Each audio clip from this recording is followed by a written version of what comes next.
దాదాపు 15,000 సంవత్సరాల క్రిందట హిమాలయాలలోని ఎగువ ప్రాంతాలలో ఒక యోగి ప్రత్యక్షమయ్యారు. ఆయన నిశ్చలంగా కూర్చొని ఉన్నారు. ఆయన ఎవరో, ఎక్కడ్నుంచి వచ్చారో ఎవరికీ తెలియదు. ఆయన సమక్షం చాలా అసాధారణంగా ఉండటం వల్ల చాలామంది ప్రజలు ఆయన చుట్టూ గుమిగూడారు. ఏదో అద్భుతం జరుగుతుందన్న ఆశతో వారంతా నెలల కొద్దీ వేచి చూశారు. అప్పుడప్పుడు ఆయన కనుల నుండి వెలువడే ఆనంద బాష్పాలు తప్ప ఆయన జీవించే ఉన్నారు అన్నదానికి వేరే సంకేతాలేమీ లేవు. ఒకరు అలా నెలల తరబడి కేవలం కూర్చొని ఉన్నారంటే అతను భౌతిక విషయాలచే ఇక ఏమాత్రం శాసించబడటం లేదని అర్థం. అదే అద్భుతం కదా.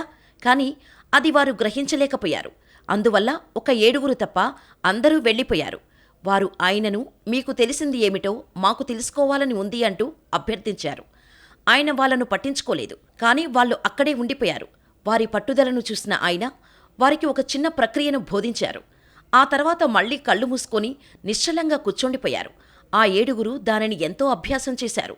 రోజులు వారాలయ్యాయి, వారాలు నెలలయ్యాయి, నెలలు సంవత్సరాలయ్యాయి.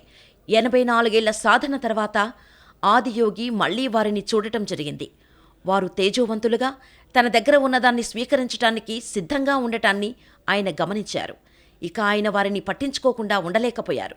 తర్వాత పౌర్ణమి నాడు ఆయన దక్షిణం వైపుకు తిరిగి ఆ 7 గురువుగా కూర్చున్నారు. ఆ రోజు ఆదిగురువు ఆవిర్భవించారు. అంటే ఆదియోగి ఆదిగురువుగా మారారు. ఇప్పటికీ ఆ రోజుని మనం గురు పౌర్ణమిగా జరుపుకుంటున్నాం. ఎందుకంటే మానవ చరిత్రలో మొట్టమొదటిసారిగా కృషితో మనిషి క్రమంగా పరిణామం చెందగలిగే అవకాశాన్ని ఆయన కల్పించారు. అంతకు ముందు కానీ ఆ తర్వాత కానీ మానవ చేతనను పెంపొందించటానికి అంతకన్నా గొప్పగా దోహదపడినవారు ఎవరూ లేరు. ఆదియోగి వారికి యోగశాస్త్రాన్ని బోధించటం ఆరంభించారు. అందులోని 7 విధానాలను 7 బోధించారు. మానవ జీవిత నిర్మాణాన్ని, అది పనిచేసే విధానాన్ని బోధించారు.